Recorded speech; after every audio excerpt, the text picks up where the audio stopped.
வணக்கம் நண்பர்களே. இன்று நாம் பார்க்கப் போகும் ஒரு பொதுவான உடல்நல பிரச்சனை மூலம். மருத்துவத்தில் இதனை ஹெமராய்ட்ஸ் என்று அழைக்கிறார்கள். ஆசனவாய் மற்றும் மலக்குடலின் கீழ்ப்பகுதியில் உள்ள இரத்த நாளங்கள் மற்றும் சுற்றியுள்ள திசுக்கள் வீங்கி பெரிதாகும்போது மூலம் ஏற்படலாம்.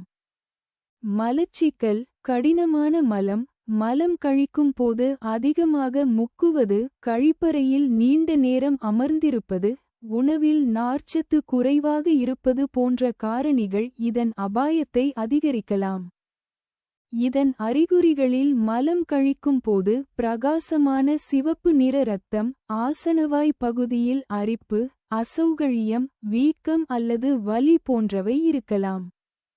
நவீன மருத்துவத்தில் முதலில் மலச்சிக்கலை கட்டுப்படுத்துவதற்கு முக்கியத்துவம் அளிக்கப்படுகிறது. காய்கறிகள், கீரைகள், பழங்கள் மற்றும் முழுதானியங்கள் போன்ற நார்ச்சத்து நிறைந்த உணவுகளைச் சேர்த்துக் கொள்ளலாம். போதுமான அளவு தண்ணீர் குடிப்பதும் தினசரி உடல் இயக்கத்தை பராமரிப்பதும் உதவியாக இருக்கும். அறிகுறிகள் தொடர்ந்து இருந்தால் மருத்துவர் பரிசோதனை செய்து தேவையான மருந்துகள் அல்லது பிற சிகிச்சைகளை தேர்வு செய்வார். சில குறிப்பிட்ட நிலைகளில் ரப்பர் பேண்ட் லிகேஷன் போன்ற சிகிச்சைகளும், கடுமையான நிலையில் அறுவை சிகிச்சையும் தேவைப்படலாம். முக்கியமாக ஆசனவாயில் இரத்தம் வந்தால் அதை மூலம் மட்டுமே என்று நினைத்துவிடக்கூடாது. வேறு நோய்களாலும் இரத்தப்போக்கு ஏற்படலாம்.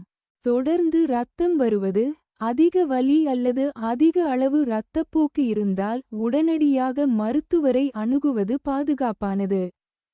இந்த தகவல் பொதுவான விழிப்புணர்வுக்காக மட்டுமே. தனிப்பட்ட சிகிச்சைக்கு தகுதி பெற்ற மருத்துவரை அணுகுங்கள். நன்றி. வணக்கம். வணக்கம் நண்பர்களே. சித்த மருத்துவத்தில் மூலம் ஒரு முக்கியமான நோய்நிலையாக குறிப்பிடப்படுகிறது. சித்த கோட்பாட்டின்படி உடலில் உள்ள வாதம், பித்தம், கபம் ஆகியவற்றின் சமநிலை, செரிமானம் மற்றும் மலச்சிக்கல் போன்ற காரணிகளுடன் மூலம் தொடர்புபடுத்தப்படுகிறது. மலம் கடினமாக இருப்பது, மலம் கழிக்கும் போது அதிகமாக முக்குவது, முறையற்ற உணவு பழக்கம், உடல் இயக்கம் குறைவாக இருப்பது மற்றும் நீண்ட நேரம் உட்கார்ந்திருப்பது போன்றவை பிரச்சனையை அதிகரிக்கக்கூடிய காரணிகளாக கருதப்படுகின்றன. சித்த மற்றும் பாரம்பரிய வாழ்க்கை முறையில் முதலில் உணவு மற்றும் மலச்சிக்கலை கட்டுப்படுத்துவதற்கு முக்கியத்துவம் கொடுக்கப்படுகிறது. கீரைகள், காய்கறிகள், பழங்கள் மற்றும் நார்ச்சத்து நிறைந்த இயற்கை உணவுகளை உணவில் சேர்ப்பது நல்ல பழக்கமாகும். போதுமான தண்ணீர் குடிப்பதும் தினசரி உடல் இயக்கத்தை பராமரிப்பதும் உதவியாக இருக்கும். சித்த மருத்துவத்தில் மூலத்திற்கு பல்வேறு மூலிகை மற்றும் பிற மருந்துகள் குறிப்பிடப்பட்டுள்ளன. ஆனால் எல்லா வகையான மூலத்திற்கும் ஒரே மருந்து பொருந்தாது. நோயின் தன்மை, அறிகுறிகள் மற்றும் உடல்நிலையை பொறுத்து தகுதி பெற்ற சித்த மருத்துவர் சிகிச்சையை தேர்வு செய்வார். சில குறிப்பிட்ட நிலைகளில் புறச் சிகிச்சை முறைகளும் பயன்படுத்தப்படலாம். இவற்றை வீட்டிலேயே செய்து பார்ப்பது பாதுகாப்பானது அல்ல. முக்கியமாக ஆசனவாயில் இரத்தம் வந்தால் அது மூலம் மட்டுமே என்று நினைக்கக்கூடாது.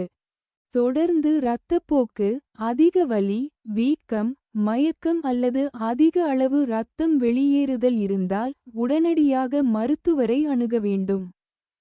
எனவே பாரம்பரிய அறிவையும் நவீன மருத்துவ அறிவையும் பொறுப்புடன் அணுகுவது முக்கியம். இந்த தகவல் பொதுவான விழிப்புணர்வுக்காக மட்டுமே. தனிப்பட்ட சிகிச்சைக்கு தகுதி பெற்ற சித்த மருத்துவரை அணுகுங்கள். நன்றி. வணக்கம். வணக்கம் நண்பர்களே. ஆயுர்வேத மருத்துவத்தில் மூலம் அர்ஷஸ் என்று குறிப்பிடப்படுகிறது. ஆயுர்வேதத்தின் பார்வையில் உடலின் தோஷ சமநிலை, செரிமானம் மற்றும் மலச்சிக்கல் போன்ற காரணிகளுடன் இந்த பிரச்சினை தொடர்புபடுத்தப்படுகிறது. முறையற்ற உணவு பழக்கம், செரிமான கோளாறு, கடினமான மலம், மலம் கழிக்கும் போது அதிகமாக முக்குதல் மற்றும் உடல் இயக்கம் குறைவாக இருப்பது போன்றவை பிரச்சனையை அதிகரிக்கக்கூடிய காரணிகளாக கருதப்படுகின்றன.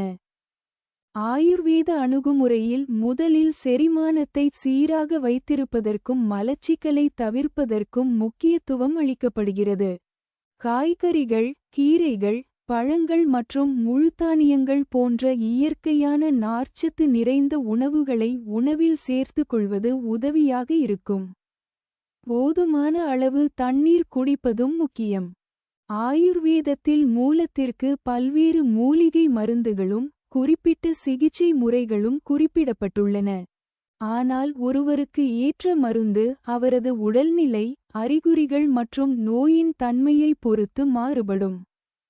அதனால் ஆயுர்வேத மருந்துகளை, குறிப்பாக பல்வேறு கனிம அல்லது உலோகப் பொருட்கள் அடங்கிய மருந்துகளை, மருத்துவரின் ஆலோசனை இல்லாமல் சுயமாக எடுத்துக்கொள்ளக்கூடாது.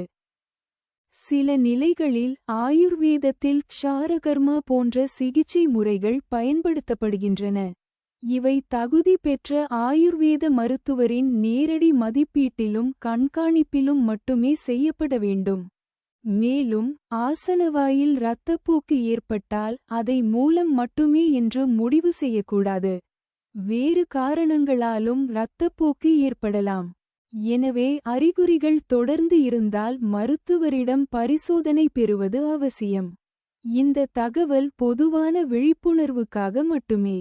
தனிப்பட்ட சிகிச்சைக்கு தகுதி பெற்ற ஆயுர்வேத மருத்துவரை அணுகுங்கள். நன்றி. வணக்கம்.